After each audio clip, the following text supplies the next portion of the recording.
O que você espera de você? É a pergunta mais difícil de ser respondida. Se hoje Jesus estivesse diante de você e fizesse esta pergunta: o que você ainda espera de você? O que você ainda não alcançou de si?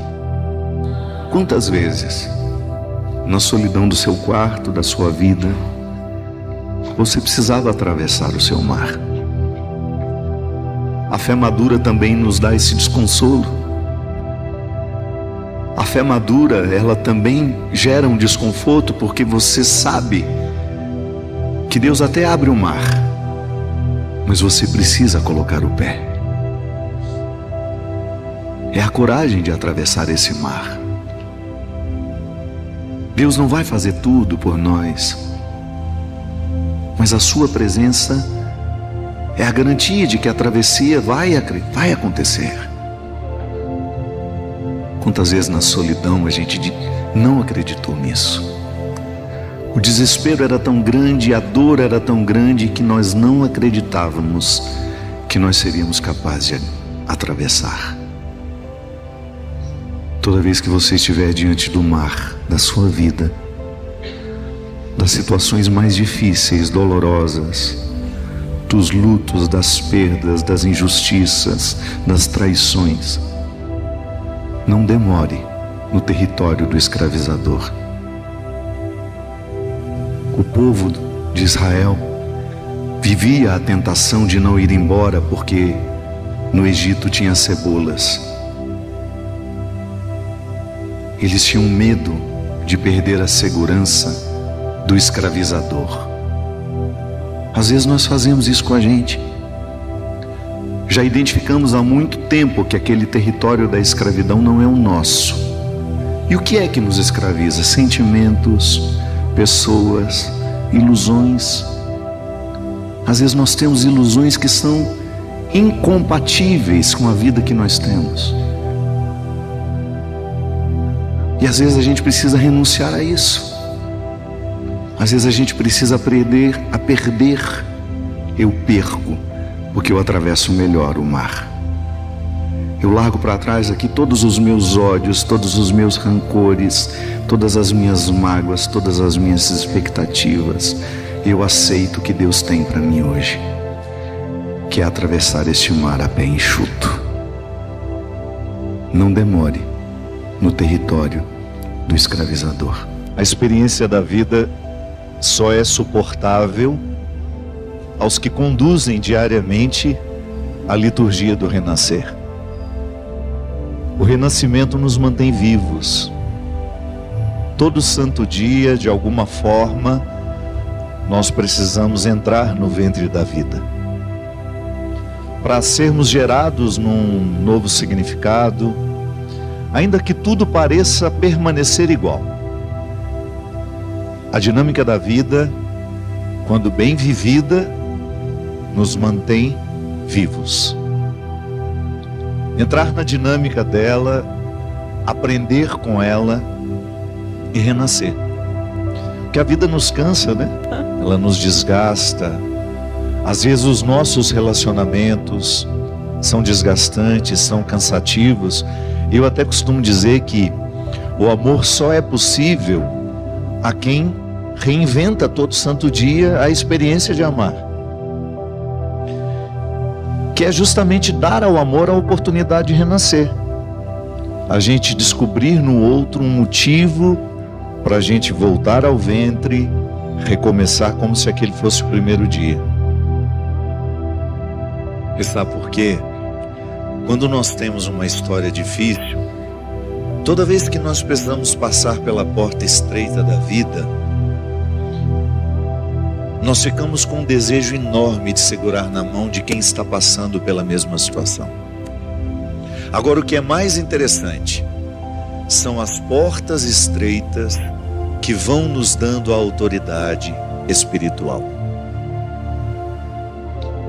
A autoridade espiritual que você tem, que nós temos, é o resultado das portas estreitas que nós precisamos vencer. Por isso que quem nos assiste, não tenha medo da porta estreita pela qual você precisa passar. É assim que se constroem grandes pessoas. Não desista. Eu coleciono motivos para ter desistido, mas não desisti. E você também não precisa desistir. Então tem sofrimento que não vale a pena não. Agora, se é um sofrimento nobre, como o sofrimento que ainda me é caro, a ausência da minha mãe na minha vida. Quando ele bateu na porta, eu falei: seja bem-vindo. A casa é toda sua. Não tinha nenhuma célula em mim que não chorou naquele dia. Não teve nenhum detalhe da minha alma que não ficou entregue, inteiramente entregue ao sofrimento da morte da minha mãe. Aí de vez em quando o meu sofrimento é para lidar comigo. Põe ele para dentro. Seja bem-vindo. Às vezes até por uma crítica que veio do outro, porque não é toda crítica que é ruim, não. Existem críticas que são muito bem-vindas, são pertinentes, nos abrem os olhos. O maior interessado na sua conversão é você. Sabe por quê? Quando eu sou pesado para alguém, eu sou 10 vezes mais pesado para mim. Quando eu não me curo, eu firo muito as pessoas que passam pela minha vida. Quando eu não corrijo dentro de mim aquilo que precisa ser corrigido, que foi estragado pelos que passaram, e não tem nenhuma necessidade de ficar dando nome aos que me machucaram. Eu sou responsável pelo homem que eu sou hoje, e é com este homem que Deus trata, é com este homem que Deus lida, não com a ilusão que eu tenho de mim, não com aquilo que você pensa que eu sou, não. Porque quando a gente olha um para o outro, a gente não tem ideia de quem seja ele. A gente tem uma visão, às vezes um preconceito. Não, eu não sei. Eu olho para você e eu não sei. Mas uma coisa é certa: você precisa lidar com a sua verdade, porque Deus só trata com ela. Sabe por que a gente é assim? Porque nós vamos sendo feridos ao longo da nossa vida. Então conversão é você de alguma forma corrigir aquilo que o outro deixou em você que não é cristão. Em muitos momentos da nossa vida isso acontece. Às vezes é meu pai que faz isso comigo sem perceber que faz. Às vezes é o ambiente em que eu sou educado, é a escola que eu fui, é o professor que eu tive, são os irmãos que me influenciaram, as pessoas que frequentavam a minha casa. Elas me machucaram e eu não me corrigi, porque também não tinha condições de me corrigir naquela época. Uma criança não tem o filtro do entendimento.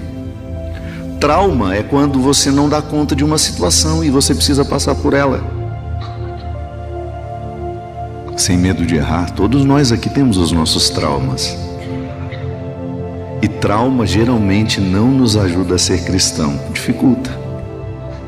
Eu, por causa do meu trauma, eu posso ser possessivo. Eu, por causa do meu trauma, eu posso ser egoísta. Eu, por causa do meu trauma, eu posso ser infiel. Então, às vezes eu quero corrigir uma atitude do presente, mas eu desconheço a necessidade de que eu só terei condições de corrigir o homem do presente se eu tiver coragem de vasculhar o menino do passado que ainda mora em mim. E quem me conduz nesta viagem é o Espírito Santo. Todo o processo terapêutico que nos ajuda a curar os nossos traumas e libertar o nosso espírito para que nós sejamos mais livres em Deus é a ação do Espírito em nós. Por isso, minha gente, que nós não podemos compreender a conversão fora do processo do autoconhecimento. A nossa oração precisa incluir a reflexão. Se nós só rezarmos e não refletirmos, nós não saberemos o que a oração quer nos indicar. Se eu só reflito e não rezo, eu corro o risco de também não saber o que Deus precisa fazer em mim. É a junção das duas coisas. A minha conversão depende da qualidade da minha reflexão, que é a capacidade que eu tenho de olhar para mim, de identificar o que desse homem, desta mulher hoje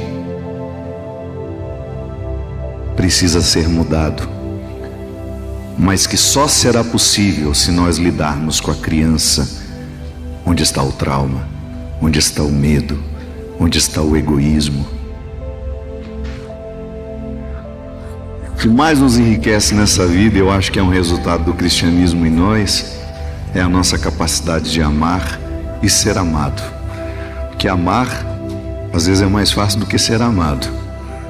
Os dois lados precisam ser curados para funcionarem bem, não é? Tem gente que tem uma facilidade enorme de amar, não sabe ser amado. Tem gente que tem uma facilidade enorme de ser amado, não sabe amar. São os dois caminhos que nos salvam, e são eles que nos colocam diante de Deus. Eu preciso me sentir amado por Deus, eu preciso transformar o amor de Deus em mim, amor próprio, que é por onde Ele se manifesta. Quando eu sei que Deus me ama, eu passo a me amar também, e isso faz uma diferença enorme na minha vida, porque quando eu me amo, eu me blindo naturalmente. Você tem menos poder de me destruir quando eu me amo. Pode observar. O momento que você mais ficou fragilizada, fragilizado, isca fácil para aquilo que é diabólico, foi quando você deixou de se amar. Estou errado? Quando você deixa de se amar, o diabo faz festa na sua vida. Por isso que o evangelho, o querigma, o anúncio querigmático é todo dia. Você pode ter 30 anos de caminhada dentro da igreja. Todo santo dia, a primeira coisa que você precisa saber quando acorda é: Deus me ama, Deus me elegeu, Deus me escolheu, e Ele quer que eu viva a dinâmica da conversão, que é a dinâmica da salvação. Quando a gente insiste, quando a gente não desiste, quando a gente não se adapta aos nossos defeitos, quando a gente tem em vista o amor de Deus na nossa vida, tenha certeza, você será chamada pelo nome lá no finalzinho da fila.